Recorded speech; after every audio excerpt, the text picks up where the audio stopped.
What's in a name? Everything. The power of a name has long been immortalized in prose, poetry, and history. It is your face to the world, your ambassador of quality that reflects your ideals and aspirations. Thompson's, a name, a family, a tradition of excellence.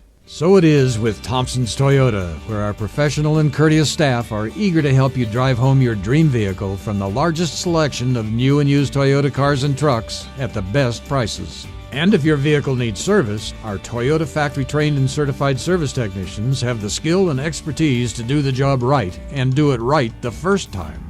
Thompson's Toyota, where you'll always be treated like family. But why, some say, the moon? Why choose this as our goal? And they may well ask, why climb the highest mountain? Why, 35 years ago, fly the Atlantic? We choose to go to the moon in this decade and do the other things, not because they are easy, but because they are hard. Because that goal will serve to organize and measure the best of our energies and skills. Because that challenge is one that we're willing to accept, one we are unwilling to postpone, and one we intend to win, and the others too.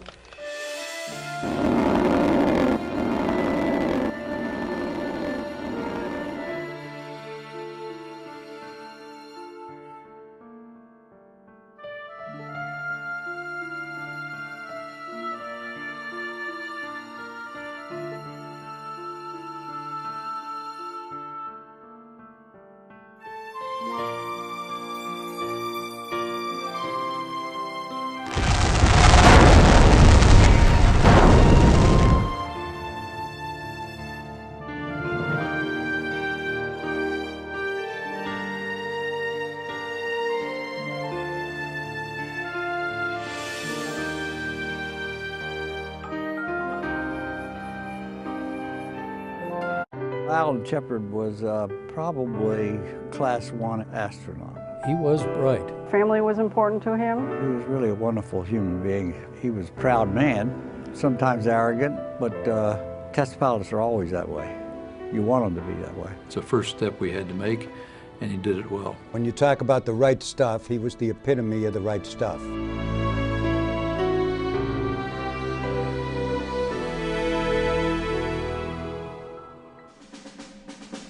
I remember my father saying when the original 7 astronauts were first chosen was that they were very competent, very competitive, and it was going to be a good fight to win the prize, as they called it. It was friendly competition, but it was intense competition. I certainly wouldn't deny that. Well, he was very confident in what he could do, and he pushed himself. He really did go beyond what he could possibly do.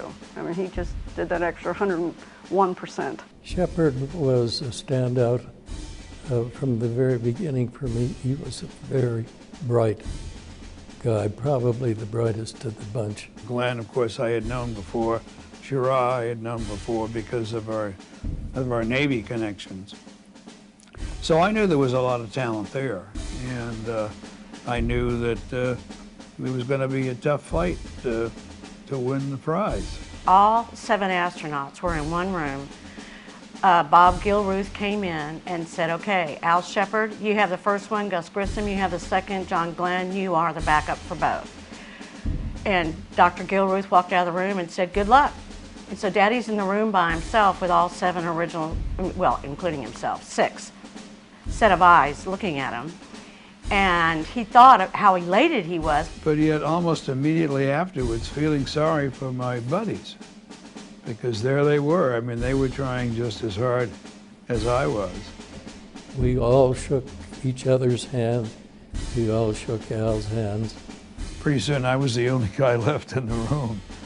We jokingly later on confided in each other that the choice of Al Shepard was just plain dumb, because it should have been me, everybody said.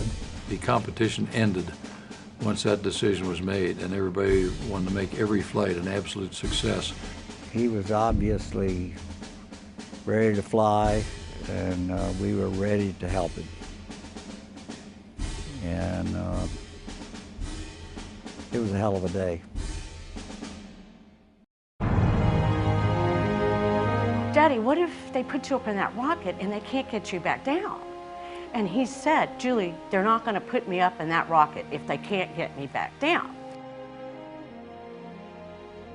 On May 5, the atmosphere at the Cape was upbeat, a little subdued, especially for Al, because Yuri Gagarin had flown before him. That was sort of the cloud that was over our first launch. But nevertheless, the day came. Our entire front yard in Virginia Beach is covered with reporters.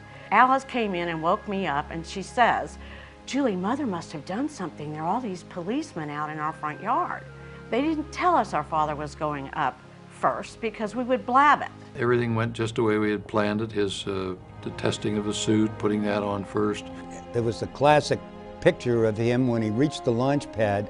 He was accompanied by Dr. Bill Douglas, who was the astronaut's physician, and there was Al in a silver spacesuit with the air conditioner in his hand. I remember saying to myself, well, I'm not going to see this Redstone again. And you know, pilots love to go out and kick the tires. And it was sort of like reaching out and kicking the tires on the Redstone. Because I stopped and looked at it, you know, looked back and up at this beautiful rocket, and thought, well, okay, Buster, let's go and get the job done. What a sight, and what a thrill. That was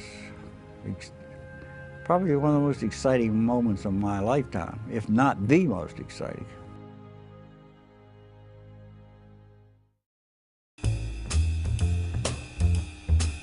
Almost every flight has delays. You expect them.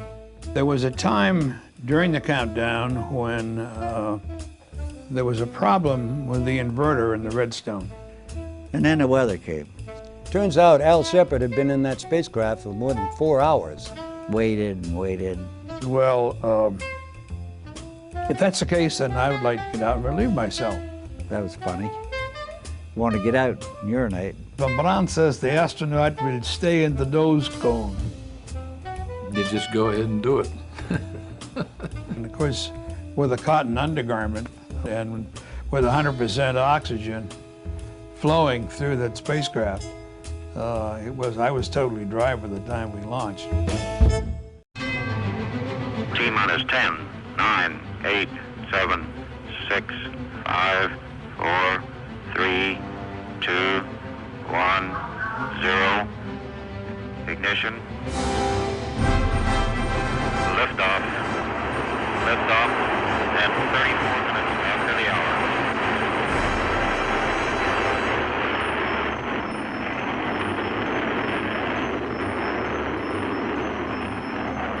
Launch is okay. Roger. His performance was perfect. Velocity is okay. Pitch 18 degrees. Altitude 365,000. Roger, 2G. Heaven holding. Freedom 7 is still go. The trajectory is A-OK. You couldn't have told the difference between the flight and a simulation. Freedom 7 with astronaut Alan B. Shepard reports the fuel system is go. 4G. Cabin 5.5 pounds per square inch. Oxygen go. All systems go. Capsule separate. Rate command. Pilot on manual. Yawing right. His control motions that he did in flight compared to what he did in the simulator, right on top of each other. Astronaut Alan B. Shepard is still talking to us, working like a test pilot, reporting facts and figures, reporting procedures in the precise engineering manner of a test pilot. Hold it, baby, hold it there. Yes, a little better there. Righty, boy, righty. All the voice reports were right on at the same time you'd expected them. Okay, retro fire completed. The Mercury spacecraft is beginning to re-enter the Earth's atmosphere. Port on G's occasionally. Right, is this starting now? 50 seconds, 1.5. Going through G now, he is still talking, saying, okay. 6. Roger. 9. Roger. 13.